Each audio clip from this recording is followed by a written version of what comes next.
ఆయనకు దృఢపడిపోయి మొత్తానికి ఒక దృఢమైన సంబంధం ఏర్పడితే ఎట్లా దీన్ని ఎట్లన్నా ఇచ్చగొట్టాలి అనే ఉద్దేశంతో ఇప్పుడు మీరు మాట్లాడిన R&B మినిస్టర్ కానీ భువనగిరి ప్రాంతంలో మునుగోడు ప్రాంతంలో ఇంకా ఇతర ప్రాంతాల్లో ఎక్కడెక్కడి నుంచి అయితే RRR పోతున్నదో కాంగ్రెస్ నాయకులు ఎట్లయితే మేనిఫెస్టోలో చెప్పిర్రో అట్లే అడ్డగోలుగా వాళ్ళ నోటికి ఎంత వస్తే అంతా మీకు ఇష్టం ఉన్నట్టు హామీలు ఇచ్చినారు. నేను చూసిన నిన్న దామోదర్ రెడ్డి గారిని వీడియో చూపెట్టిన మునగాక మొన్న వెంకటరెడ్డి ఏం మాట్లాడిండు అన్నాడు. కోమటిరెడ్డి వెంకటరెడ్డి భువనగిరి ర్యాలీలు అనేది నేను చూసిన.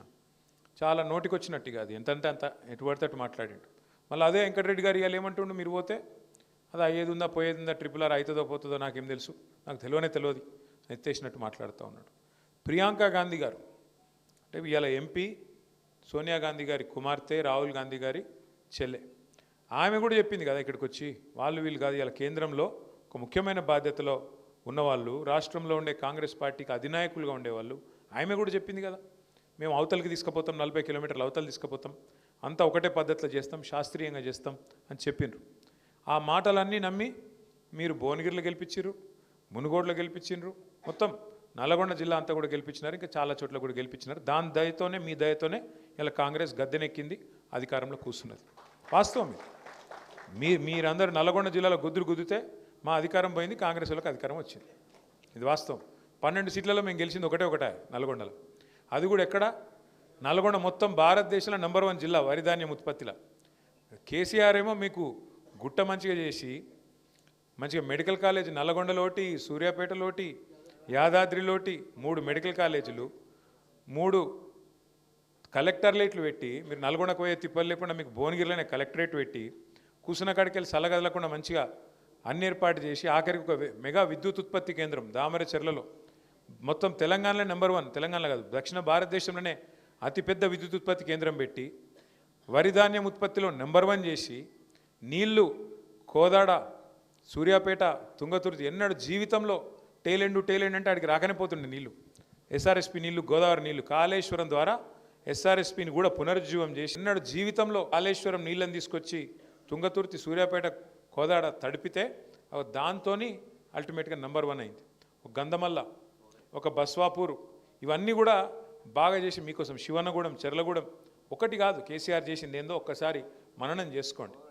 మా మల్లన్న యాద్ చేస్తున్నాడు, బొక్కలలో మూలుగా చచ్చిపోయి నడుమిరిగిపోయిన నల్గొండకు మళ్ళా చేయి కర్రాయి నిలుస్తున్నాడు కేసీఆర్ గారు. ఫ్లోరైడ్ని చంపి, ఫ్లోరోసిస్ మహమ్మారిని చంపి మిషన్ భగీరథతో పూర్తి చేసినాడు కేసీఆర్. సో ఇవన్నీ జరిగినా కూడా మీరు ఎక్కడ ఆందోళన పడ్డారు? ఇన్ని జరిగినాయి కరెక్టే, ఇవన్నీ కేసీఆర్ చేసిండు కరెక్టే, కానీ మా కడుపు మాదే పోతున్న భూమి అని చెప్పి ఆక్రోశంతో అవతల వాళ్ళు చెప్పింది నమ్మి ఇక సరే దాని మీదకి వెళ్ళి కొన్ని ఆశ కూడా పెట్టిరు అనుకో. వాళ్ళు ఏమేమి ఆశ పెట్టిరో మీకు అన్నీ ఆదుకున్నాయి.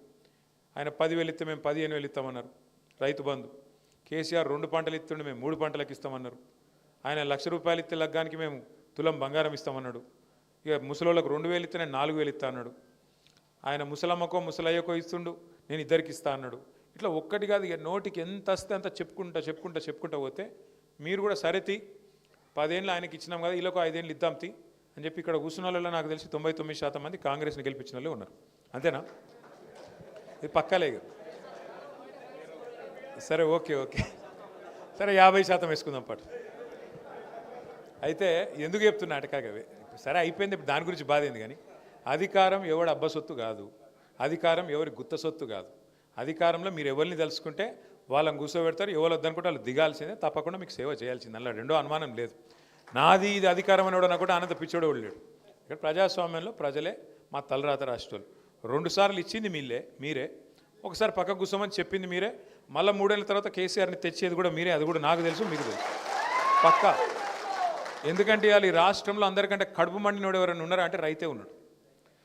ఇప్పుడు నేను నిజంగా చెప్తున్నా, నేనేమి ఇంక 3 ఏళ్ళు ఉంది ఎలక్షన్, చాలా దూరం ఉన్నది. అయినా కూడా చెప్తున్నా ఇవాళ ఒక చిన్న మైకు తీసుకుపోయి ఎవరన్నా రైతు ముంగట పెడితే ఏం మాట్లాడుతున్నారు, ఎట్లా మాట్లాడుతున్నారు చూసిరేమన్నా? అసలు చరిత్రలో నాకు తెలిసి ఏ ముఖ్యమంత్రి కూడా గిన్నె తిట్లు తిన్నోడైతే వాడు లేడు. ఇంకోటి పెద్ద మనిషి కూర్చున్నాడు, పెద్ద ఆయన, ఎంత వయసు చూసిరో వారు. నాకు తెలుగులో గిన్ని తిట్లుంటాయని కూడా అమ్మతోడు తెలియదు నాకు.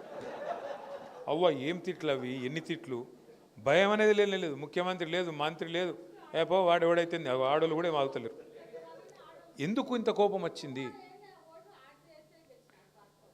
నువ్వు తిట్టక తల్లి, ఈ విషయం తిట్లు చాలు ఉన్నాయి ఇప్పుడు వద్దు. కానీ కాక ఎందుకు ఇంత కోపం వచ్చింది అనేది మేము కూడా ఆలోచన చేసినాం. ఇంత జల్దీ రావద్దు కదా కోపం వస్తే కూడా, ఆఖరి సంవత్సరం వస్తుంది, 2 ఏళ్ళ ముంగట వస్తుంది.